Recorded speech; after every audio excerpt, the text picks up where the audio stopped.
It's Monday, so you know what that means. Fabrizio Romano joins to discuss plenty, including Zinedine Zidane future and Real Madrid. And also today we answer your questions from PSG to Manchester United, Borussia Dortmund and Tottenham. Fabrizio answers all the questions that you need. Qué Golazo begins right now. Hey, Qué Golazo listeners, I wanted to let you know about what's on CBS Sports HQ this week. As always, CBS Sports HQ is your home to start your sports news day with live updates kicking off each morning at 8 a.m. Eastern. And HQ is always your home ahead of the evening's action with live picks from the best analysts and cappers in the sports world each day at 6 p.m. Eastern. And this week, our crew is locked in on the PGA Championship. Our friends from the First Cut Pod, Carl Porter, Rick Game, and Doug Bell will be on HQ all week with picks, weather reports, highlights, and everything you'd want to know about the tourney. These guys are the best, and the reason I'm loving golf more than ever these days. And I'm telling you, it's not an easy feat for me to love golf. And because of these guys, I am loving it. So make sure that you visit HQ on your computer on cbssports.com or via the CBS Sports app on your mobile phone or TV. It's always free. It's always on CBS Sports HQ. Hey, everybody. Welcome to Qué Golazo on this Monday. And Monday only means one thing, the fantastic, my brother, Fabrizio Romano. Fab, how are you, my friend? Hello, my friend. I'm fine. Thank you. Happy to be together to discuss about transfers because transfer market is coming. So big news are coming on Qué Golazo and on CBS Sports. Absolutely. Big news as the seasons wind down in Europe. Obviously, the main topic of conversation will be player transfers, manager transfers, and everything in between. Fabrizio, we did a fun thing today, but not so fun for you on social media. Fabrizio has such a big audience that I feel really bad whenever I tag him or I ask him to retweet because you get so many questions. But we wanted to do a little Q&A today. We wanted to offer it to you, the listeners, and the viewers on YouTube. Thank you so much for being part of Qué Golazo and our family here. And so we wanted to say, listen, ask a question and hopefully Fabrizio can answer it. So we do have a few questions and hopefully we will answer them on the show. Fabrizio was kind enough to be patient with us because I know there's a lot of questions. I can see it already. But hopefully we'll be able to answer them even if we don't get to your question because obviously we can't get to all of them. But Fabrizio, let's begin with Real Madrid. Real Madrid, Zinedine Zidane. Is he staying or going? What is the latest with him for the end of this season? The feeling around Real Madrid and the feeling around Zinedine Zidane is that he's leaving Real Madrid at the end of the season. But nothing has been announced to the players, to the dressing room, or to the president, Florentino Perez, yet. So that's why from Real Madrid, nothing has been confirmed. Zidane has denied any news about he talking with the players and saying, I'm leaving the club. This is not true. Obviously, I would say because they're playing for La Liga and still hoping to do it in the last match. But there are huge chances for Zidane to leave Real Madrid.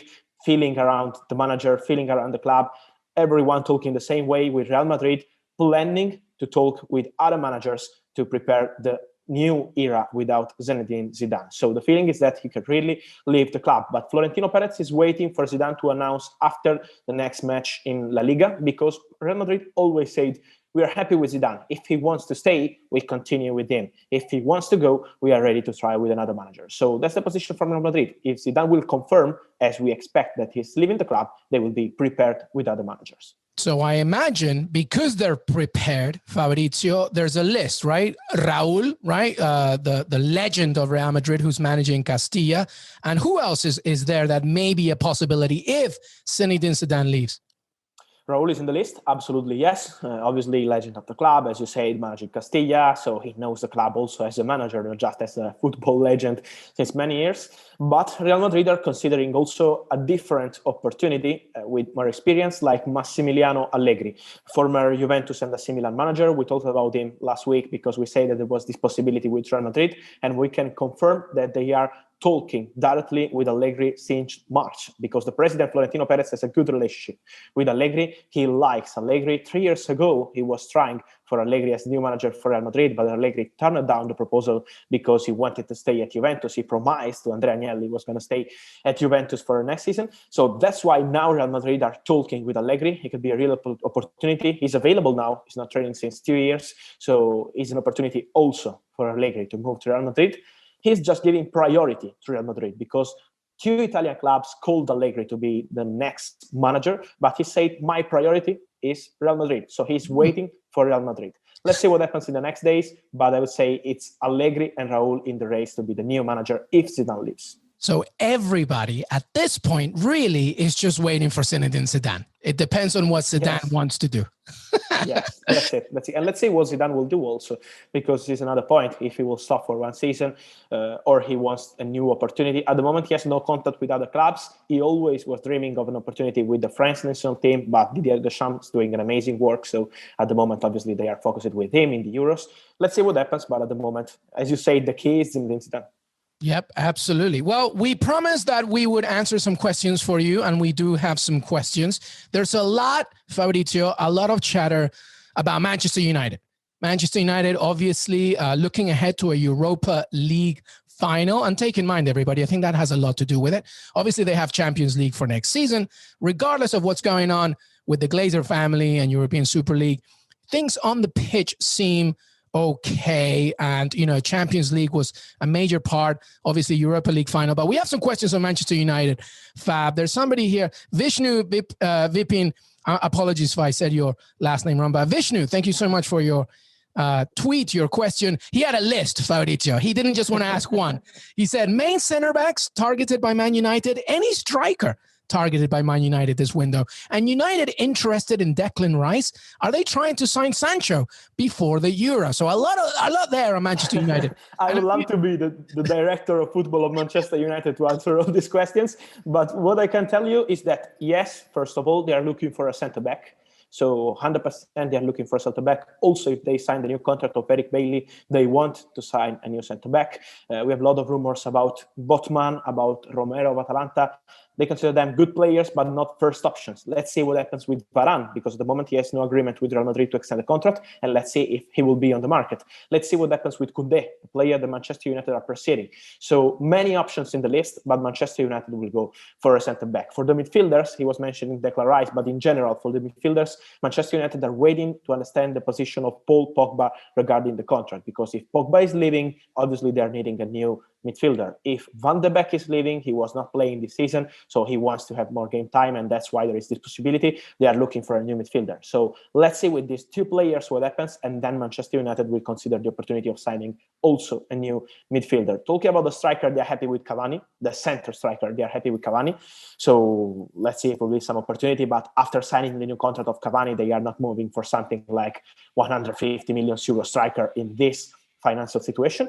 And talking about Sancho, obviously, the situation in general with Borussia Dortmund is a bit different because now they are qualified for Champions League. We're going to talk about it in some minutes. But talking about Sancho, they have an agreement. And when I say they, it's Borussia Dortmund. They have an agreement with Sancho to let him leave if an important bid will arrive. It's no more 120 million euro as last summer, but it's around 190 million euro. So it's less than 120. And let's see what happens in the next weeks, because at the moment there are no negotiations started. So there is no official bid to Borussia Dortmund. But for sure, Manchester United are interested. Liverpool are interested too if they sell some player. And let's see what happens with Chelsea. At the moment, they have not moved for Sancho. But you know, when this kind of player is available on the market, you have to pay attention. Yeah, and but to your point, though, you know, I think fans of teams have to be a little bit cautious because of the financial limitations that many clubs have. I mean, the European Super League, there was a reason why they wanted to push it, because they needed money. So now that that's not happening, you know, they have to be very wary of this summer.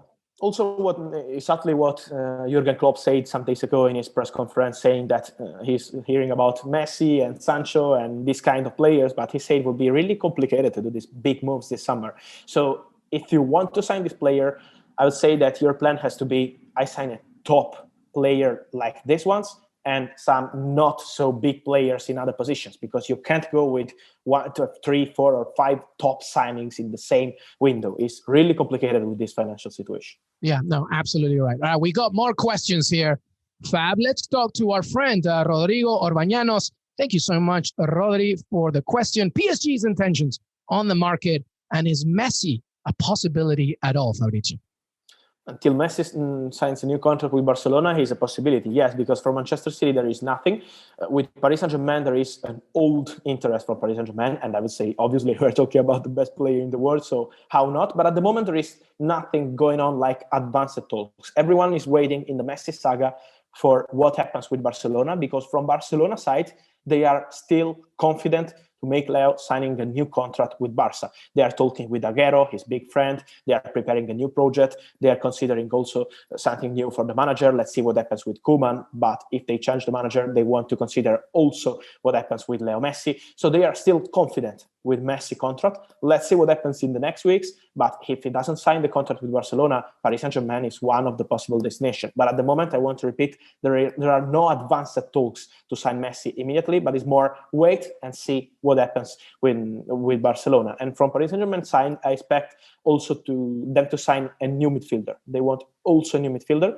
Let's see for the names. They wanted Dele Alli in January. Let's see if they can try again, or if they want to go with a different one. But they are looking for a new midfielder too. When we have just a quick add-on from our friend Salvadin, when will Mbappe announce his decision, if he will announce his decision to stay? I don't know when, to be honest, because at the moment they are still talking with Paris Saint-Germain. So there are still talks between Mbappe, his agents, and Paris Saint-Germain, but there is still no agreement. So the situation is getting complicated. When you're negotiating since 4 or 5 months and there is no agreement, it's getting complicated. But the president of Paris Saint-Germain, Nasser Al-Khelaifi, he wants to try again. He wants to try and to push to keep Mbappe. Let's see. I think in some weeks we will have the final answer for the player. Yeah, absolutely. All right, we have a few questions regarding Juventus, going back to Italy for a second. We have here, who is this? Cavilla Chiesa? Is that how you say it? Ronaldo news, Fab. What's going on with Cristiano Ronaldo and Juventus? Juventus, of course, still hoping for a Champions League spot. They beat Inter Milan this past weekend, but, AC Milan is still, getting that draw was very important. What's the latest on Cristiano Ronaldo and Juventus? Yes, Juventus are still hoping, as you said, because if they win in the next match against Bologna and AC Milan are not winning against Atalanta or Napoli against Verona, Juventus can be part of the next Champions League. So it will be a thrilling final in the Serie A in the next weekend. But about Ronaldo, Champions League is the key, guys. It's really the key, because Cristiano wants to play the Champions League. Without the Champions League, I see really complicated Cristiano to stay at Juventus playing Europa League. It's not in Cristiano style. They will meet at the end of the season. Since March, they've decided together with Juventus board to meet directly with Jorge Mendes, the agent of Cristiano Ronaldo, and to decide together about the future. He has still 1 year left on his contract with Juventus. But without the Champions League, the situation would get complicated. With the Champions League, it could be different. So that's why they're waiting for the Champions League spot. They're going to meet with Jorge Mendes in the weeks after the Champions League decision on the pitch for Juventus. And then let's see what happens. At the moment, from other clubs, there is still nothing advanced. Only Jorge Mendes denied about the possibility of joining Sporting Lisboa back in this next season, because it's not an opportunity for him in this moment. And, Juventus, I'm telling you, they have a Coppa Italia and then they have Bologna on the last day of this. This is going to be because Atalanta face Milan as well. It's just crazy. So we have to watch out for that one. But like you said, Cristiano Ronaldo, guys, the most successful goal scorer in Champions League history. He's not going to not play Champions League. He needs that. So, time will tell. All right. How about this one from Mo Magdi? Fab, Harry Kane to Chelsea? There is nothing at the moment, nothing. And I repeat that I see it really difficult that an owner and president like Daniel Levy will let Harry Kane go to English top clubs for less than an enormous fee. So it will be really complicated. The question does remain, though, Fabrizio. Let's stick with Tottenham. What happens if Tottenham, of course, fail to get, European football, especially Champions League? They're also looking for a manager as well. What do we have the latest on Tottenham? European football is important also to decide about the manager, because they were talking with many managers in the last weeks. They had an idea with Brendan Rodgers, but he wants to stay at Leicester. They were talking with Ten Hag from Ajax, but then Tottenham decided to change their position and to go for a different manager. So Ten Hag extended the contract with Ajax. Now it's time to talk with other managers, but European football is important also for Tottenham to decide about the next manager, and for the managers who are talking with Tottenham to decide about this job. So let's see what happens in the next weeks. At the moment, there is still nothing coming on, also because with the last rumors, Tottenham were not obviously so happy with the rumors coming on with Ten Hag and many others, so they want to keep it secret. Let's see, but I think at the end of the season, they will announce their decision because they will 100% change and they want a new manager, obviously. Hansi Flick to Spurs, Fab? Maybe? No? He's really close to German national team. Really, really close in months. At the moment, there are rumors, yes, but still nothing confirmed. Well, we will see. All right. Well, I can't believe of all your questions, everybody, you didn't ask about Erling Haaland, because Borussia Dortmund now have Champions League. So remind us, Fabrizio, now that Borussia Dortmund control their own destiny, they're in the Champions League. We talked about Jadon Sancho. Is this now a bit of a closer reality that Erling Haaland will stay with Borussia Dortmund? They will fight to keep Erling Haaland. They wanted to fight to keep Erling Haaland also without the Champions League. Imagine now with the Champions League spot guaranteed, they will fight 100%. As the CEO of the club, Vasquez, said, they are 100% convinced that Haaland will stay. Mino Raiola will try, because it's his job to try to move big players to big clubs. But to move Erling Haaland, remember that the release clause is not valid this summer. So if you want Erling Haaland, you have to pay more than 150, 160 million euro. And it's getting really, really complicated. That's why Borussia Dortmund are confident to keep the player. They are convinced that he's staying. Same for Jude Bellingham. They want to save also Jude Bellingham for the next season. They want to keep him. Many clubs are interested, but Jude Bellingham is staying. And they are convinced that also Haaland is staying. So if Haaland will move, will be only for an enormous bid, and at the moment there is still nothing on this site. Interest from all top clubs, but no bids. Well, we will see. All right, we have the final question, and it's a good one from Harry Krishnan S. Thank you so much for your question. Let's talk about Liverpool. Fabrizio, what an amazing moment there from Alisson Becker scoring in the stoppage time. So happy for him. I mean, but also, obviously, it continues to relive the hopes of Champions League football for Liverpool. It's pretty remarkable, this game of ours. But Harry Krishnan asks, any Liverpool transfer news apart from Konate? God, you're not happy, people, are you? He's giving you gold and you want more. Anything more on Liverpool? What do you think? No, I think the main idea in the moment is, as you say, Champions League football for Liverpool is something so important. But Klopp said it too. It's really important to decide also about the transfers. So they are not planning for something big till they have 100% guaranteed Champions League football. So we need to wait a bit to see what happens in the next matches. But for sure, the main target is Konate. So I can tell you that they are working to complete the Konate deal. They have the agreement with the player. They want to sign a new centre-back since months. Okay, they signed Kabak in January, but they have not decided yet if use the buy option or not. They will decide at the end of the season. But Konate is the main target at the moment. Then we will see. We are in May, and they decide many targets like in June, in July. So we need to wait a bit. But for sure, Konate is the main target, and they're working to complete the deal with Leipzig really soon. And as you mentioned, really, guys, you got to remember all these clubs, it all depends on what they can secure for next season, because European soccer really guarantees a lot of financial help as well for these clubs. So, that's a major thing. Fabrizio Romano, it's always good to have you. Thank you so much for answering so many questions. I promise I won't do that to you every single week. I know it can be crazy. But No problem. Thank you so much, brother. And don't forget to follow Fabrizio on Twitter, Fabrizio Romano, as well on Instagram. And you can read his weekly articles and see him on HQ on CBS Sports. Fab, thank you so much, man. Thank you so much. And follow us on Qué Golazo on CBS Sports, because we will have a lot of news, managers, as you say, but also players. The transfer market is coming. So we stay in touch, and thank you as always. Hey, everybody, I want to thank Fabrizio Romano for joining me today. Don't forget to follow us on Twitter, Qué Golazo Pod. We are also on Apple Podcasts. Please leave a 5-star rating and review. We're also on Spotify, on Stitcher, cbsports.com. We're on YouTube. You can watch this whole thing on youtube.com/Qué Golazo. Have a great beginning to your week.